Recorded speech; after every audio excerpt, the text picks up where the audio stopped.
Et si l'institution qu'on a mise en place pour résoudre nos problèmes était en fait leur cause principale?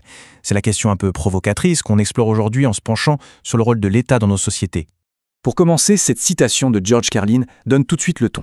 Ça nous met sur la piste de l'argument central, un scepticisme très profond envers ce qu'on appelle les solutions politiques. Alors, le texte commence par une question qui paraît simple, mais qui est fondamentale. Qu'est-ce qu'un problème social, au juste? L'idée, c'est que ce concept n'est peut-être pas si neutre qu'on le pense. On observe assez vite un mécanisme récurrent. La vie politique s'articule autour d'une longue liste de problèmes sociaux. Et bien sûr, les politiciens se présentent comme les seuls capables de nous en sauver. Et c'est là qu'arrive le paradoxe au cœur de la réflexion, une idée qui va un peu à contre-courant. Et si, justement, l'intervention de l'État, loin de régler les choses, contribuait en fait à faire durer les problèmes?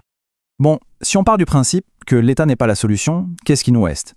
C'est là que la thèse du texte devient vraiment radicale.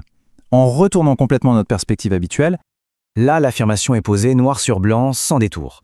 Selon ce point de vue, ce n'est pas l'absence de l'État qui crée les problèmes, non, ce serait sa présence même, son action, qui en serait la source. Cette citation, elle est très éclairante, car elle met le doigt sur un mot essentiel, monopole. L'idée, c'est qu'en se positionnant comme le seul fournisseur légitime de solutions, l'État, par définition, étouffe toute autre initiative, toute concurrence.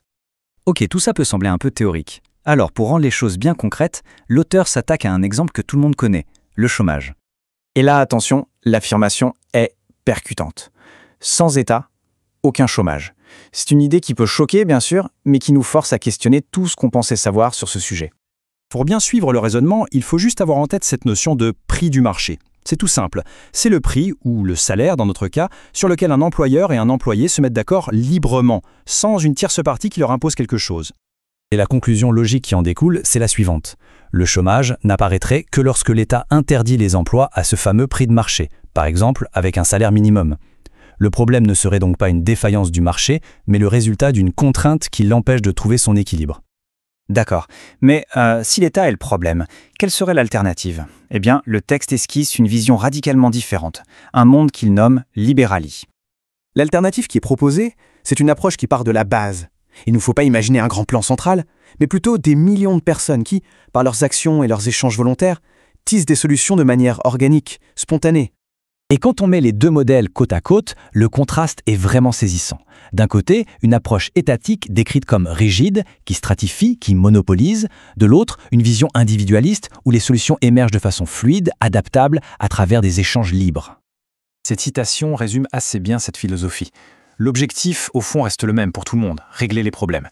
C'est juste le chemin pour y arriver qui est radicalement différent. Ici, on mise tout sur la puissance de l'individu. On arrive maintenant à la dernière partie de l'argument. Elle repose sur une métaphore très puissante pour illustrer la différence entre ce qui est visible et ce qui reste caché. L'auteur nous propose une image. Imaginez à Toulouse, vue d'un pont, un hôpital public et une grande roue privée qui se reflètent dans le fleuve. On a là deux symboles de ce qui est visible. D'un côté, le soin fourni par l'État, de l'autre, le divertissement offert par le marché. C'est ici que l'argument devient fascinant, parce que ce qu'on ne voit pas, ce sont les conséquences cachées. L'idée qui s'inspire de l'économiste Frédéric Bastiat, c'est que ces services bien visibles peuvent en réalité masquer des problèmes plus profonds créés par l'intervention elle-même. Et cette dernière citation, elle est assez cinglante. Elle met sur le même plan les petits-enfants et les grandes nations pour souligner que l'outil principal de l'État, la force ou la contrainte, est en réalité une solution plutôt primitive et souvent inefficace. Au final, cette analyse nous laisse avec cette question qui donne un peu le vertige, c'est vrai. Et si la source de nos problèmes sociaux, ce n'était pas un manque d'État, mais l'État lui-même? Une idée en tout cas qui mérite réflexion.